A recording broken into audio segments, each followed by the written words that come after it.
आज का सवाल, क्या गुरु पहले से ही सब कुछ जानते हैं?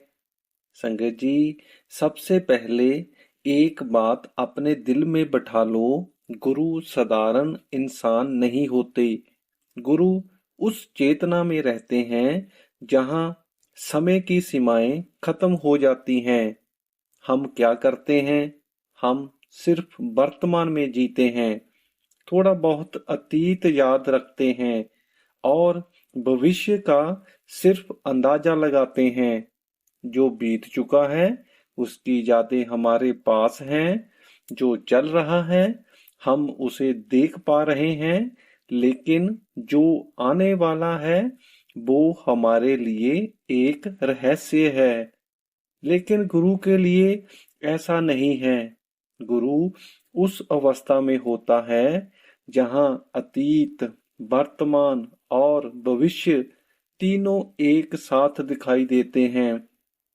जैसे कोई पहाड़ की चोटी पर खड़ा हो, उसे पूरी नदी दिखाई देती है, कहाँ से आ रही है, कहाँ बह रही है और कहाँ जाकर मिलेगी। और जो नीचे खड़ा है उसे सिर्फ सामने का पानी ही दिखाई देता है। बस गुरु वही है जो चोटी पर खड़ा है। हम जानते हैं हर इंसान के साथ उसके कर्म जुड़े होते हैं, जो हमने किए हैं इस जन्म में, पिछले जन्मों में। इन कर्मों के आधार पर ही भविष्य बनता है। गुरु को हमारे कर्मों का लेखा जोखा पता होता है और यह भी पता होता है कि कौन सा कर्म कब फल देगा। इसलिए गुरु पहले से जानते हैं कि किसके जीवन में क्या आने वाला है, कब सुख आएगा और कब दुख आएगा। गुरु के पास तीन बड़ी शक्ति होती हैं।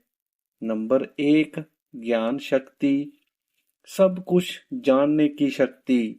नंबर दो, इच्छा शक्ति, जो चाहे वो करने की शक्ति। नंबर तीन, क्रिया शक्ति, जो निर्णय लिया उसे पूरा करने की शक्ति। संगत जी, अब इस बात को ध्यान से समझने की कोशिश करना। हमने ऊपर सुना, गुरु हमारे कर्मों को जानता है। अब यह सवाल पैदा होता है, क्या गुरु हमारे कर्मों को खत्म कर सकता है? यह बहुत महत्वपूर्ण है, हमें समझना चाहिए। गुरु सीधे कर्म नहीं मिटाते, बल्कि क्या करते हैं? नंबर एक, कर्म को हल्का कर देते हैं। जो दुख 10 साल चलना था उसे 10 दिन में खत्म कर देते हैं। नंबर दो, कर्म को बदल देते हैं। बड़ी दुर्घटना को छोटी परेशानी में बदल देते हैं। नंबर तीन, भक्ति के जरिए जला देते हैं। नाम सिमरन सेवा और विश्वास से कर्म धीरे धीरे खत्म हो जाते हैं। नंबर चार, खुद जेल लेते हैं। कभी कभी गुरु अपने भक्त के लिए कष्ट अपने ऊपर ले लेते हैं, लेकिन हम उन बातों को समझ नहीं पाएंगे, क्योंकि हम वो है जो चोटी के नीचे खड़ा है और जिसे सिर्फ पानी ही दिखाई दे रहा है। आइए अब इस पूरी बात को हम एक साखी के माध्यम से समझने की कोशिश करते हैं। संजय जी, यहाँ पर आपसे एक छोटी सी विनती है। अगर आपने अभी तक इस चैनल को सब्सक्राइब नहीं किया है तो चैनल को सब्सक्राइब जरूर कर लें, वीडियो को लाइक कर दें और कमेंट बॉक्स में राधा स्वामी जरूर लिख दें। अब चलते हैं साखी की तरफ। पंजाब के एक छोटे से गांव में एक लड़का रहता था। नाम था हरजीत। बहुत सीधा साधा, मेहनती, लेकिन एक कमी थी, उसे गुरु पर पूरा विश्वास नहीं था। वह सत्संग में जाता था, सेवा भी करता था, लेकिन उसके अंदर हमेशा एक सवाल रहता था, क्या सच में गुरु सब कुछ जानते हैं? एक दिन हरजीत सत्संग में बैठा था। गुरुजी की नजर उस पर पड़ी। गुरुजी ने उसे पास बुलाया और कहा, पुत्र, अगले 40 दिन बहुत संभल कर रहना। हरजीत ने पूछा, क्यों बाबा जी? गुरुजी मुस्कुराए, बस इतना समझ ले, समय ठीक नहीं है। हरजीत बाहर आया और सोचने लगा, सबको तो कुछ नहीं कहा, मुझे ही क्यों कहा? क्या सच में कुछ होने वाला है? उसने बात को गंभीरता से नहीं लिया। अगले कुछ दिनों में उसका मन बेचैन रहने लगा। काम में गलती होने लगी, घर में छोटी छोटी बातें बिगड़ने लगी, लेकिन उसने फिर भी ध्यान नहीं दिया। एक दिन उसे शहर जाना पड़ा। काम बहुत जरूरी था। जाते समय उसकी माँ ने कहा, आज मत जा बेटा, मन घबरा रहा है।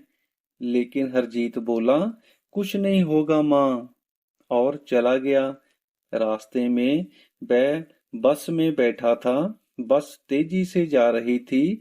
अचानक सामने से एक ट्रक गलती से गलत साइड में आ गया। भयंकर टक्कर हुई। बस पलट गई। चारों तरफ चीख पुकार।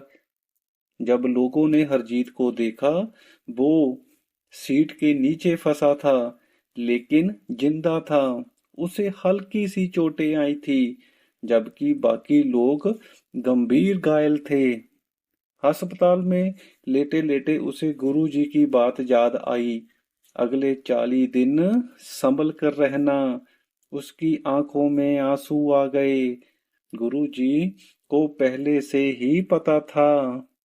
ठीक होने के बाद वह सीधा गुरुजी के पास गया। हरजीत रोने लगा, बाबा जी, आपने मुझे पहले ही क्यों नहीं रोक लिया? गुरुजी मुस्कुराए, अगर मैं तुझे रोक देता तो तेरे कर्म कैसे कटते? गुरुजी ने आगे कहा, पुत्र, तेरे कर्म में उस दिन मृत्यु लिखी थी, लेकिन मैंने उसे छोटी चोट में बदल दिया।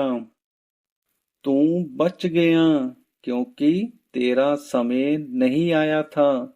उस दिन के बाद उसका विश्वास अटूट हो गया। वह रोज सिमरन करने लगा, सेवा में लग गया। अब वह समझ गया था, गुरु सिर्फ जानते ही नहीं, बचाते भी हैं। इस साखी से हमें 3 बड़ी बातें समझ आती हैं। नंबर 1, गुरु पहले से जानते हैं। जो हमें नहीं दिखता वह उन्हें साफ दिखता है। नंबर 2, गुरु चेतावनी देते हैं, लेकिन हम अक्सर उसे नजरअंदाज कर देते हैं।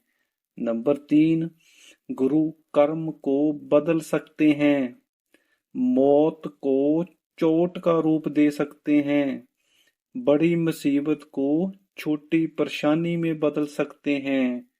संगत जी, अगर जीवन में कभी कुछ गलत हो रहा हो तो यह मत सोचो कि गुरु ने छोड़ दिया है, बल्कि यह सोचो शायद कोई बड़ा दुख टल गया हो।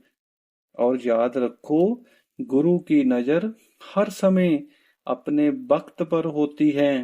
वह पहले से जानते हैं और सही समय पर बचाते भी हैं। संगत जी, आज की वीडियो में बस इतना ही। अगर आपको ये वीडियो अच्छी लगी तो आप इस चैनल को सब्सक्राइब जरूर कर दें, वीडियो को लाइक कर दें और कमेंट बॉक्स में राधा स्वामी जरूर लिख दें। राधा स्वामी जी।